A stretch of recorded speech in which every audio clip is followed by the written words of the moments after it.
రాష్ట్రంలో గంజాయి సాగును పూర్తిగా అరికట్టామని ఈగల్ విభాగం ఐజీ రవికృష్ణ వెల్లడించారు. ఒడిశా, ఇతర రాష్ట్రాల నుంచి గంజాయి సరఫరా కాకుండా 12 అంతర్రాష్ట్ర చెక్పోస్టులు ఏర్పాటు చేశామన్నారు. ఆపరేషన్ ఈగల్ పేరిట రైళ్లలో గంజాయి రవాణాపై సోదాలు నిర్వహిస్తున్నారు.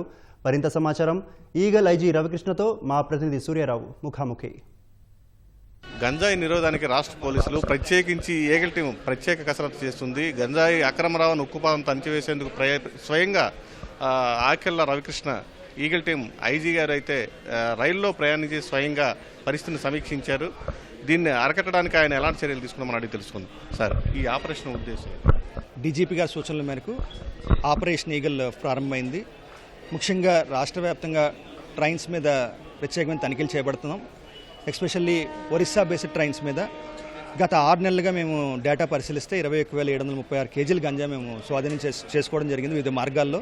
దాంట్లో ట్రైన్స్ ద్వారా కూడా కొంత గంజా మేము సీజ్ చేసినట్టుగా మేము కనిపెట్టాం. దానికి సంబంధించి ఈరోజు ఈ ట్రైన్స్ ద్వారా గంజా సరఫరా కాకూడదు, వాటి నెట్వర్క్ బ్రేక్ చేయడం కోసం ఈ ఆపరేషన్ ప్రారంభించడం జరిగింది. ప్రతి వారం కూడా 3 రోజులు ఈ ఆపరేషన్ కొనసాగుద్ది.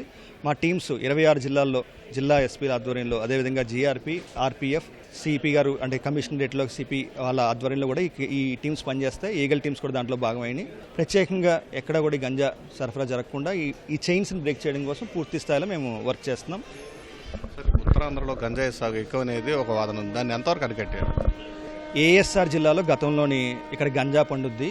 అల్లూరు సీతారామరాజు నడిచిన నేల, అది పవిత్రమైన నేల. ఈగల్ మొదటి లక్ష్యం అల్లూరు సీతారామరాజు జిల్లాలో గంజాయి పండకూడదు. ఈ సంవత్సరంలోని గంజాయి పండలేదు. 93 ఎకరాల్లో మాత్రం గంజాయి గుర్తించడం జరిగింది. ఇది ఎలా సాధ్యమైందో కూడా మీకు తెలియాలి అందరికీ కూడా. సుమారుగా 123 కోట్ల రూపాయలుగా ప్రభుత్వం సహాయం చేసింది. 22 రకాల విత్తనాలు ఉచితంగా పంపిణీ చేయడం జరిగింది. అవకాడో, లైము, క్యాష్యూ, పసుపు, ఇంకా సిల్వర్ ఇట్లాంటి విత్తనాలు పంపిణీ చేయడం జరిగింది. సుమారుగా 10,256 మంది రైతులకి లబ్ధి పొందారు.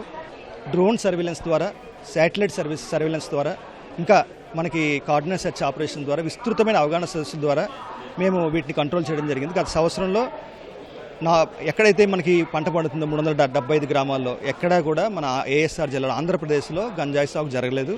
భవిష్యత్తులో కూడా ఈ సంవత్సరం కూడా గంజాయి సాగు జరగకూడదని ఈ సంవత్సరం కూడా ప్రభుత్వం విస్తృతంగా ఈ పంటని ఉచితంగా వాళ్ళకి విత్తనాలు పంపిణీ చేయడం కోసం కార్యక్రమాలు మొదలు పెట్టబోతుంది.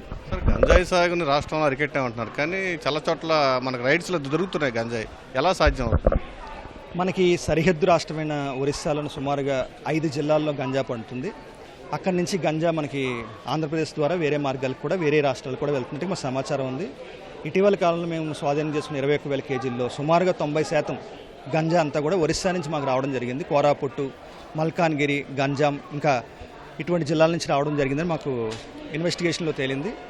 అందుకని చెప్పేసి మేము ఒరిస్సా ఏఎన్టీఎఫ్తో కూడా టైప్ అవుతున్నాం. వాళ్ళకు కూడా సమాచారం ఇస్తున్నాం. వాళ్ళ సమన్వయంతో అక్కడ కూడా అరికట్టడం కోసం మేము ప్రయత్నాలు చేస్తున్నాం. ప్రధానంగా యువకులు, విద్యార్థులే బాధితులుగా ఉంటున్నారు. కళాశాలల్లో ఎక్కువ ఈ గంజాయి ట్రెండ్ అనేది నడుస్తుంది. దీన్ని ఎలా మనం అరికట్టగలం? రాష్ట్ర వ్యాప్తంగా డ్రగ్స్ వద్దు బ్రో అని ఒక పెద్ద క్యాంపెయిన్ నడుస్తుంది. 45,000 విద్యా సంస్థల్లో మనం ప్రత్యేకంగా ఈ ఈగల్ క్లబ్స్ ప్రారంభించడం జరిగింది. దాంట్లో 10 మంది సభ్యులు ఉంటారు. 2 అధ్యాపకులు, 4 విద్యార్థులు, 4 విద్యార్థినులు. అదేవిధంగా ఈ 45,000 విద్యా సంస్థలను విస్తృతంగా మేము వర్క్షాప్స్ కండక్ట్ చేయడం, అవేర్నెస్ క్యాంప్స్ కండక్ట్ చేయడం మొదలైంది.